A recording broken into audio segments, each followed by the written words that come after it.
Ahmedabad handa kano ba apoy ki school da class 8 ki satra maga class 10 ki satra maga khanarak padagi atumba thanggumbana mabukta thinjinba hoji class 8 surga nupam sa sena class 10 surga nupam sa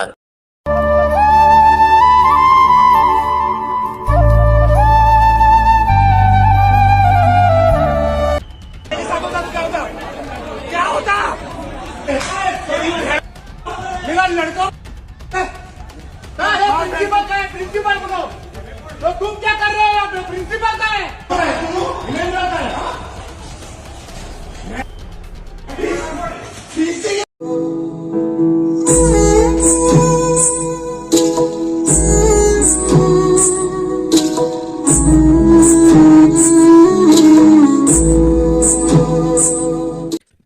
ahan mamagtada na puti na ako channel bu yeng biri bam puno bu na puti na na taram nok se mayam ngasi ju video no bo mo pu na la ya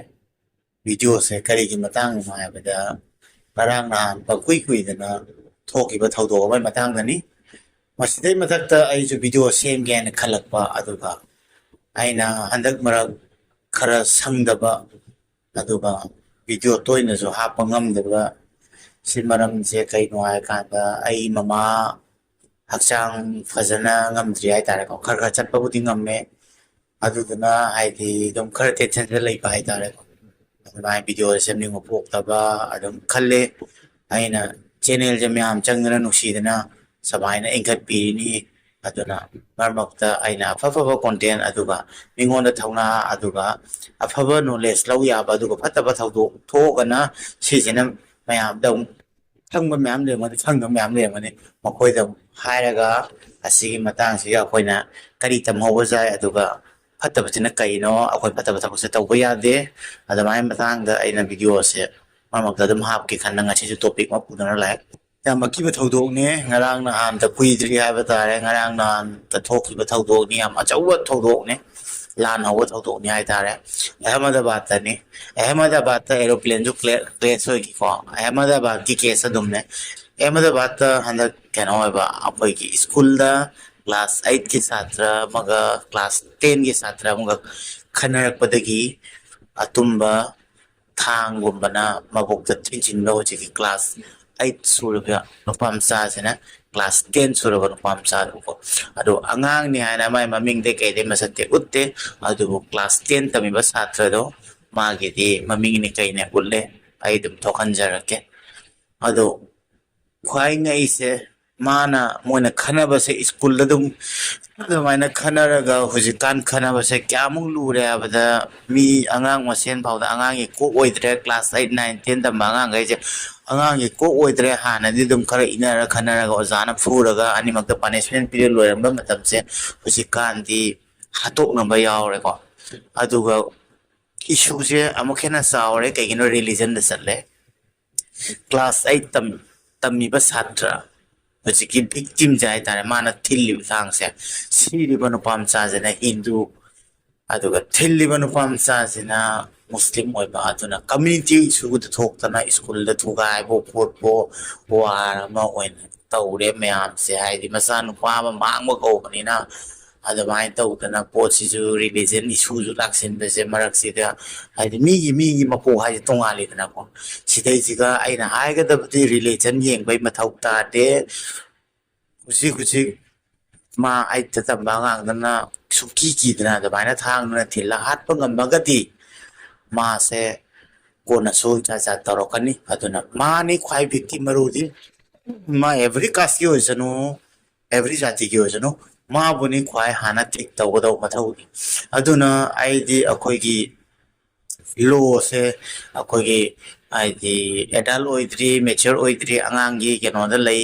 ma angang yo na treat to bu khot pa si mai to bai mo ta akoi mapan gi mong da dandi ai dandi ni hat kan ni kang abani makok to kyam saw ko ta ma bu ngam mi gai akan ba chairak pi ba ai tare ko asidai ji ga loi yaw ro bani adu natardi nupa masa ma lai chada ba ai je mapa du gi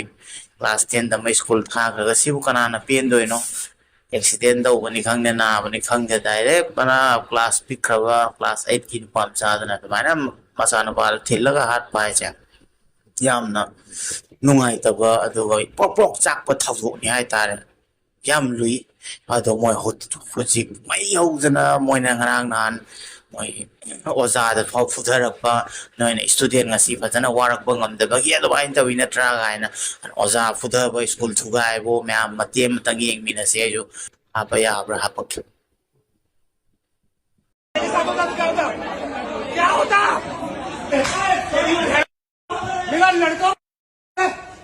principal का है principal बोलो तो तुम क्या कर रहे हो यहाँ पे प्रिंसिपल का है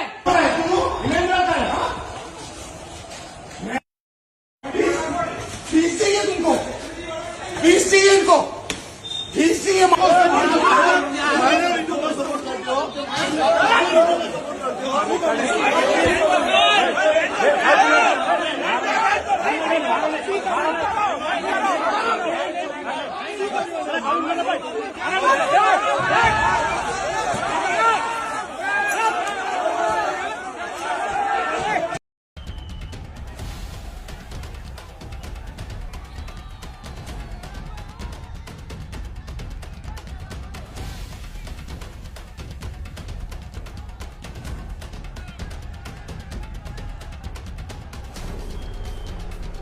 गवर्नमेंट को हाथ जोड़ के विनती करता हूँ भाई हमको पूरा जस्टिस हमको मिलना चाहिए और गुजरात गवर्नमेंट हमारे साथ है सब रिस्पांस अच्छी तरह से मिल रहा है और गुजरात पुलिस भी हमारे साथ में ही है तो हमको सब जगह से अच्छा रिस्पांस मिल रहा है और हम ये अपेक्षा करते हैं भाई मेरे बच्चे की जो मौत हुई है उसका बलिदान गलत नहीं जाना चाहिए हमें पूरा न्याय चाहिए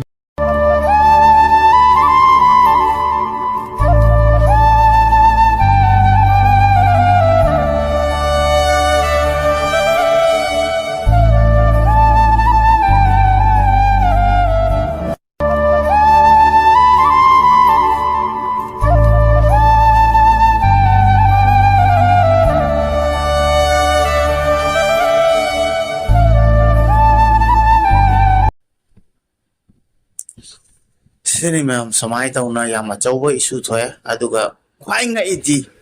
ख्वाइ अचेपा माना हुजिकी थांगना थिल्लिबा नुपा मचाजिना माइ ममाना बामुगा मेसेज ता वारि सानाबदा मोइनेगी अदुगी स्क्रीनशॉट गैदो फंगबगी अदुदुना उलकपने मैमजु नै आइजु उ फंगे ख्वाइ ngaidi माना हाले अदुगैदी ममाना बामना मेसेज ता वारि साना काना नंग खनाबदो कमाइ तौरगे हाय काना आई समायना तौरे हाय काना थांग थिल्ले हाले माना इमा नंग अदु कमाइ तोइनो ने अदु खनरगा दम लोसिन याबदो नंग करिगे अदमाइना थांग थिल्लिनो हाय काना ओइगरे हाइदि थिनगरे सिरे थोकपा येंगनि सिनि असुक्कि मति कीद्रे हाय काना याम थिना पखतनिंगाइ नि हाय तारे मोइनिगी वारि सानाबा मेसेज तो अदमा माना मदुना हायरे नंग अदुदि पुरा अंडरग्राउंड ओइगर लोड खरो हायना अदमाइ तौर मेसेज लो हौरे अदुगी स्क्रीनशॉट तो नेने सिदेजे उलेसे Moina ngangnaba ron du nene myamda imaibel singna taksarapani aduna matam siam lure aduna angang singda su khanaba le su ojara tak thokpa aduga khanaba le su chinda khanaba aduga tana thokpa aduna tabida mi mai macha ne mi mai mabung mokwa ne mi manau ni pa ne ai ju isi na ule adawai khando ko loi ne isi na adamai khanchi aduga yengnaning de ba mi du ga diwari sana da su ya aduga ma na yong usi stress mai tawre khaladi खनाबा से अदमाइना हाना दबिदजु चिन्दा खनाबा जाय खुद खना खलजु खुद खनाबा दुदी वारक निगाय ma'am लै police ते थाना दगी नोइनि मक दौना नु हायना अदमाइ तौदगी दुम फागिनि अदु हातपगी थबक सिदि मसीदी यम बेरानि आना कले होजि गुजिक चनरे ब सोसाइटी जिगदि मसी अखोइना यारि खगी अंगांग सिंगदा अफबा नॉलेज पीरगा अदु फिल्म दजु येंगबदा यामना हात पखोल बादु मताय की फिल्म गजे यखन बिदबा हायतारे अंगांग चाहि सुदबा सिंगदा मोन ब्रेन दा दु याम तम्मे अदुदना अखोइ गार्जियन ओइबा सिंगना जो खरा मोइदा खनाबा साउना बोले जो खरा स्कूल तक दबाइ ले जो मोइदा याम थिगलगा अकुप तौर फाता हन बताय नत्रगदि समाय तौना बसिकी लैखित्रिबा क्लास 10 तमिबन पमचा से माइ दौना ओहेनिंग दे हाय दारे नुंगाइते माइ फैमिली ने सु ngasi करी वरमनि हाय दो अदुगा हुजि ꯃꯥꯅ ꯐꯥꯔ ꯊꯝꯃꯤꯕ ꯃꯤꯍꯥꯠꯄ ꯑꯉꯥꯡ ꯀ꯭ꯂꯥꯁ 8ꯇ ꯇꯝꯃꯤꯕꯗꯨꯗꯤ ꯃꯥꯕꯨ ꯑꯀꯟꯕ ꯆꯩꯔꯥꯛ ꯄꯤꯒꯗꯕꯅꯤ ꯍꯥꯏꯅ ꯈꯜꯂꯦ ꯃꯤꯒꯤ ꯄꯨꯟꯁꯤ ꯑꯃ ꯂꯣꯏꯁꯤꯟꯕ ꯍꯥꯏꯁꯦ ꯑꯗꯨꯒꯤ ꯑꯩꯈꯣꯏꯗ ꯔꯥꯏꯠ ꯂꯩꯇꯦ ꯑꯩꯈꯣꯏ ꯑꯗꯨꯒꯤ ꯀꯔꯤꯝꯇ ꯑꯙꯤꯀꯥꯔ ꯂꯩꯇꯦ ꯃꯤ ꯑꯃꯒꯤ ꯄꯨꯟꯁꯤ ꯑꯩꯈꯣꯏꯅ ꯂꯣꯏꯁꯤꯟ ꯉꯝꯕꯒꯤ ꯑꯗꯨꯒꯨꯝꯕ ꯑꯩꯈꯣꯏꯗ ꯔꯨꯜꯁ ꯂꯣ ꯄꯤꯗꯦ ꯏꯁꯣꯔꯅꯁꯨ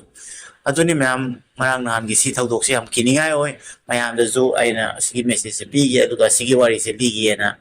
ꯑꯩꯅ ꯚꯤꯗꯤꯑꯣꯁꯦ ꯁꯦꯝꯖꯔꯛꯄꯅꯤ ꯑꯗꯨꯗꯤ ꯃꯌꯥꯝ ꯃꯁꯤꯒꯤ ꯚꯤꯗꯤꯑꯣꯁꯦ ꯃꯁꯤ ꯃꯇꯥꯡꯗ ꯂꯣꯏꯁꯤꯟꯖꯔꯒꯦ ꯌꯥꯝ ꯄꯨꯊꯤꯅꯥꯎꯒꯤ ꯚꯤꯗꯤꯑꯣ ꯌꯦꯡꯕꯤꯕꯒꯤ ꯁꯞꯄꯣꯔꯠ ꯇꯧꯕꯤꯕꯒꯤ ꯊꯦꯡꯛ ꯌꯨ ꯁꯣ ꯃꯆ ꯃꯇꯝ ꯆꯨꯞꯄꯗ ꯑꯩꯅꯁꯨ ꯃꯌꯥꯝꯕꯨ ꯃꯤꯁ ꯇꯧꯏ ꯃꯌꯥꯝꯅ ꯆꯦꯅꯦꯜ ꯂꯨ ꯇꯧꯕꯗ ꯌꯥꯝ ꯍꯔꯥꯎꯖꯩ ꯑꯗꯨꯗꯤ ꯃꯌꯥꯝ ꯃꯊꯪꯒꯤ ꯚꯤꯗꯤꯑꯣꯗ ꯑꯃꯨꯛ ꯊꯦꯡꯅꯔꯁꯦ ꯉꯁꯤꯒꯤꯗꯤ ꯃꯁꯤ ꯃꯇꯥꯡꯗ ꯂꯣꯏꯁꯤꯟꯖꯔꯒꯦ ꯌꯥꯏ ꯐꯔꯦ ꯃꯌꯥꯝ